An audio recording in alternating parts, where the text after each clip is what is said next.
Ooh, we see Tenri again from TheSneakyDragon versus Tenri from Aris. People are really loving Tenri in this tournament. Yeah, I mean, I was the one of the few Tenri mains last tournament, and she was really nice to play. Uh, Her groove isn't end all be all, which is why she isn't banned as much, but she's not that easy to face either. And once you get comfortable with her plays and what she can do, uh, you can pull off some very nice stuff. Yeah, she's definitely in that kind of like solid high tier right now.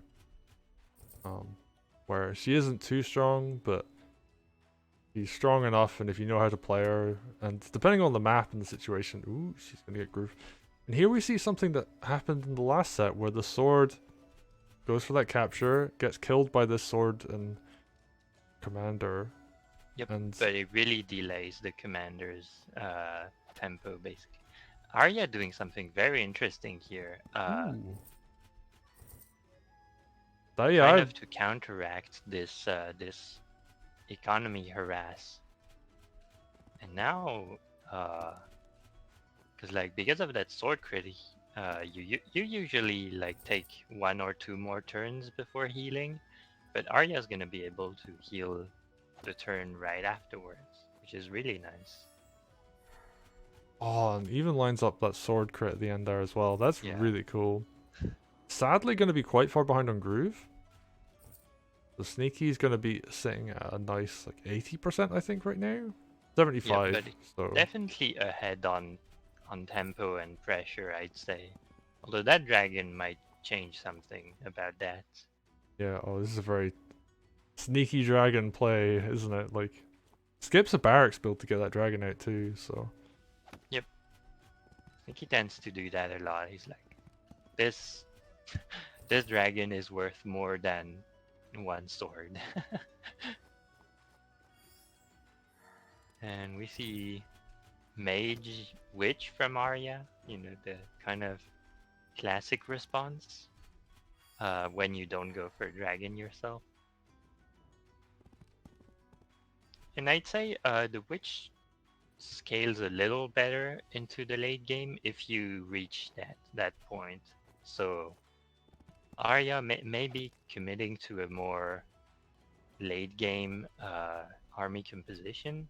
Also got the balloon spear going on the left, which is also a little more late game than what Sneaky has right now.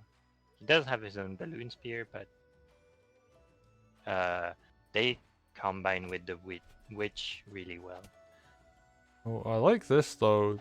Dealing quite a lot of damage. Realizes that, you know, the dragon can get hit by this witch, but there's a mage keeping it safe. And so long as that knight doesn't get to hit the mage, it should be fine. And yeah, it just like puts the dog in place so the knight does not get that hit. Because there could be a mage he'll come down on that knight and that would deal quite a bit of damage. But Arya Mm, backing off realizes that that's one of those unfortunate like out positions you get put into sometimes where you're like, oh, I could hit the dragon with my witch, but then you lose the witch quite easily. And yeah, the but the thing with that interaction is that the witch deals more gold's worth of damage to the dragon than it costs to build a witch. So if you send the witch in and then build another witch, they're gonna spend more healing their dragon than you spent building your second witch. that comes down to like there's that question of like how many units you have purely like in number is like often more times important than like the actual value of those units in gold. So Hmm. getting a damaged dragon isn't actually so bad because you can drop a mage heal on it and a bunch of other stuff at some points. So I think it's more like one of these things that you have to know uh, to consider and like also very context important as well. So yeah. but in But this Sneaky, circumstance, like the witch didn't hit the dragon. So sorry, you were I mean saying. it's not too bad. Sneaky now has groove, so we're gonna see. Although this is one of the situations where Tenri can struggle a little bit, where the armies become very dense, and because the armies are so dense, there's not really much room for a creative groove. So basically, like sheer numbers kind of counter Tenri groove. Yeah, although I think in this circumstance there might be a lethal available, so we're gonna see swords come forward, do a bunch of damage. I think, ooh, is this a knight suicide? Ooh, yep, that knight suicide is up. Alright, what's getting blown away? The spear gets moved. Oh, because the dragon can hit from above, and that's a knight crit. And a second knight hit, and yeah, that's game. Yep. And Aria just being a bit too out of position there. Didn't have quite enough army to back that up.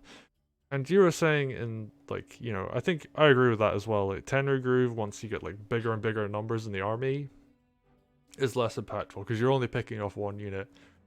But sometimes you only need to move one, and she can move a key unit, like I think that was a spear on that mountain. Yep. And doing that allows, like, that unit that would otherwise be incredibly difficult to kill to be moved. So I think Tenri is a bit. Tenri loses value if you're not exposing the commander or the HQ in this situation I was talking about. But since Arya didn't have Groove yet, Sneaky still had the edge, so maybe Arya felt like getting Groove was kind of a necessity to fight evenly, but in doing so, loses the commander. And yeah. yeah, I think Aria's opening just allowed Sneaky to get Groove really easily. And that there's that thing where if you have Groove, you don't need to use it. It's just the pressure of the Groove existing that is so important. And Tenri is really good for that. Like, because she opens up so many lethal opportunities, you have to play Although around her. I will say Arya's opening is kind of a gambit of like I'm gonna get less groove and give a bit more groove to get ahead on economy. I'm looking at the graphs right now, and there is like you can notice that impact quite heavily. Uh, Basically, Arya was ahead most of the game on everything but groove. Although, I mean, turns out groove was the deciding factor of the game, so Yep. maybe. And I mean, that's the other balance you have to play, right? Is like, do I go for economy or do I go for groove? And if you decide to go for groove, you need to make that work, right? So if that lethal hadn't come out, then Aru would be ahead, Sneaky would fall behind over the course of the game. And there are definitely situations where that can matter a lot. Like, I know we saw like a really excellent Wolfar groove earlier, but let's say that hadn't happened and Wolfar's just sitting on groove all game. Then you're in that situation where like you prioritize getting groove and over your economy, or I guess it's your opponent giving you groove in that situation. Yep. And if you aren't able to use that, if you aren't able to get something from it, then you just fall behind because, and like Wolfar struggles with that a lot because he has to walk up to something to hit it. But Yep, and then once you reach mid to late game, he can have this situation where if he walks up melee to groove something, like to groove an enemy unit, he will just die for it. But so his only options are really like lead commander lethals, HQ lethals, and like grooving his own units, yeah, which can be really powerful at times. But which can be powerful, but it becomes easier to predict. And if you can predict Wolfhar's groove well enough, it tends to have very little impact. Although, well, very little noticed impact, I guess, because you still have to not do certain things, otherwise you die. yeah, well, that was a hell of a game one. So we're going into game 2, and Aria. I mean, I will just say, Aria is like one of the freshest faces, or actually, I think is like the newest member of the community to be in this event, and honestly, putting up a really good showing. That was actually Yep. a really solid game.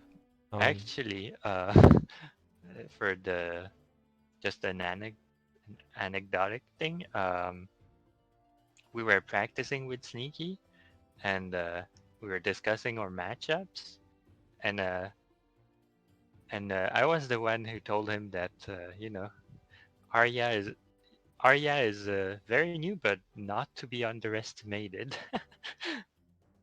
And he, I Yeah, think that was news for him. yeah. All right. Well, we're gonna go to game 2, and we're gonna see how well this goes.